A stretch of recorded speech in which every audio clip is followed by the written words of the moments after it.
किसान और उसका दोस्त। एक समय की बात है, एक गांव में दो गहरे दोस्त रहते थे, राजू और रोहित। दोनों किसान थे और खेती करके अपना जीवन चलाते थे। राजू बहुत ही मेहनती और सीधा साधा इंसान था, जबकि रोहित थोड़ा चतुर और पैसे कमाने के लिए हमेशा नए रास्ते खोजता रहता था। एक दिन रोहित ने राजू से कहा, राजू, मुझे लगता है कि हमें सिर्फ खेती करके गुजारा नहीं होगा। मैं शहर जाकर कुछ काम ढूंढना चाहता हूँ ताकि हम और पैसे कमा सकें। राजू को यह सुनकर दुख हुआ, क्योंकि वह नहीं चाहता था कि उसका दोस्त उसे छोड़कर जाए। लेकिन उसने रोहित की बात समझी और उसे जाने दिया। रोहित ने राजू को एक गाय दी और कहा, इस गाय का दूध बेचकर तुम अपने खर्च निकाल लेना। मैं जब भी पैसे कमाऊंगा तुम्हें भेजूंगा। रोहित शहर चला गया और राजू अकेला रह गया।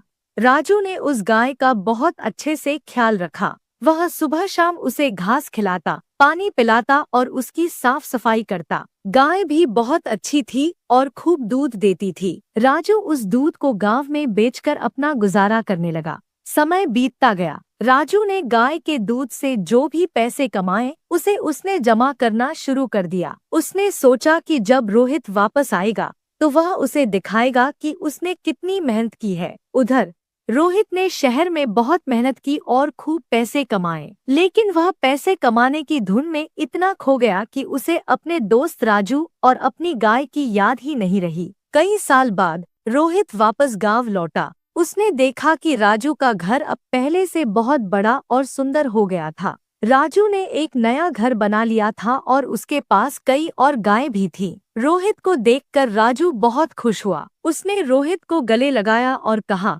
रोहित, देखो, तुम्हारी दी हुई गाय ने मेरी जिंदगी बदल दी। मैंने उसके दूध से पैसे जमा करके यह सब कुछ बनाया है। रोहित को अपनी गलती का एहसास हुआ। उसने राजू से माफी मांगी और कहा, राजू, तुमने मुझे सिखाया कि मेहनत और ईमानदारी से कमाया गया धन ही असली धन होता है। इस कहानी से हमें यह सीख मिलती है कि मेहनत, ईमानदारी और धैर्य से हम जीवन में बहुत कुछ हासिल कर सकते हैं।